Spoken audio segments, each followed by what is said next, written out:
Lecture de la seconde lettre de Saint Paul apôtre aux Corinthiens. Chapitre 9, versets 6 à 10. Frères, rappelez-vous le proverbe. À semer trop peu, on récolte trop peu. À semer largement, on récolte largement.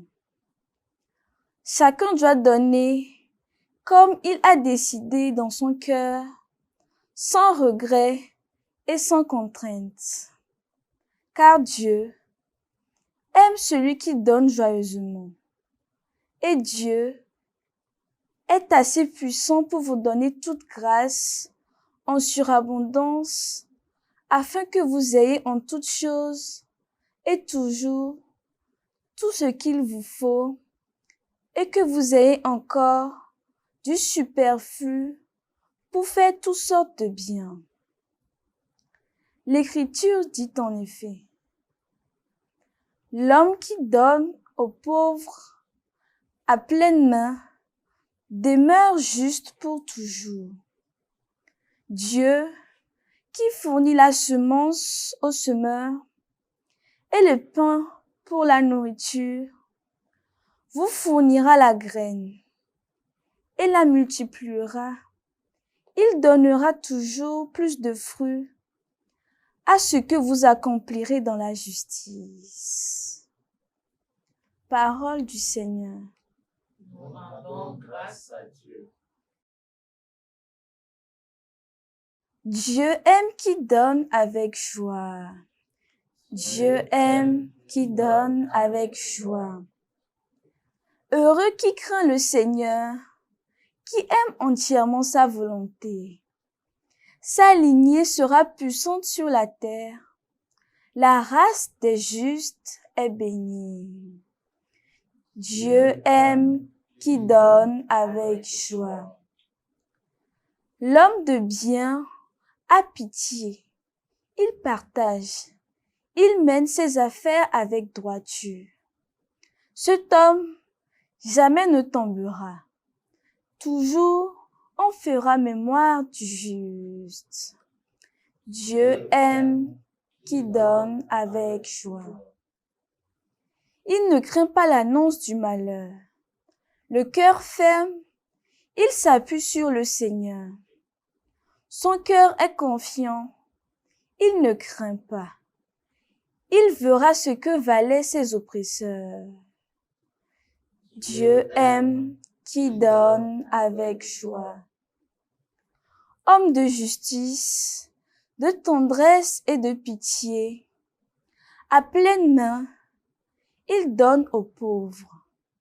À jamais se maintiendra sa justice, sa puissance grandira et sa gloire.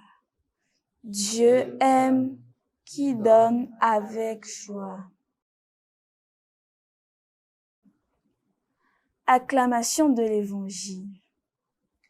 Le diacre Laurent a bien rempli sa charge. Aujourd'hui, le serviteur est entré dans la joie de son maître. Évangile de Jésus-Christ selon Saint Jean. Gloire à toi, Seigneur. En ce temps-là, Jésus disait à ses disciples, Amen, Amen, je vous le dis. Si le grain de blé tombé en terre ne meurt pas, il reste seul. Mais s'il meurt, il porte beaucoup de fruits. Qui aime sa vie la perd. Qui s'en détache en ce monde la gardera pour la vie éternelle. Si quelqu'un veut me servir, qu'il me suive. Et là où moi je suis, là aussi sera mon serviteur. Si quelqu'un me sert, mon Père l'honorera. Acclamons la parole de Dieu. Louange à toi, Seigneur Jésus. Chers frères et sœurs, en ce 10 août, nous célébrons la fête de Saint Laurent, diacre et martyr. Bien qu'aujourd'hui nous lisons l'Évangile selon Saint Jean, à la fête de Saint-Laurent, le message de ce jour est la suite de celui que nous avons écouté hier. Suivre le Christ et le servir, c'est passer par là où il est passé et être là où il est. Demandons cette grâce qu'a eu Saint-Laurent de pouvoir imiter le Christ même dans la mort, pour que nous aussi, dans notre vie quotidienne, nous sachions le servir à travers des petits sacrifices au profit de nos frères et sœurs, spécialement les pauvres. Saint-Laurent a été mis au bûcher parce qu'il a dépensé tout le bien de l'Église pour donner aux pauvres. Les pauvres, nous en avons aujourd'hui. Est-ce que nous savons en prendre soin? Que le Seigneur nous donne aussi les moyens nécessaires pour subvenir aux besoins des pauvres qui frappent à nos portes. Demandons cette grâce au Seigneur, lui qui est vivant maintenant pour le siècle des siècles. Amen.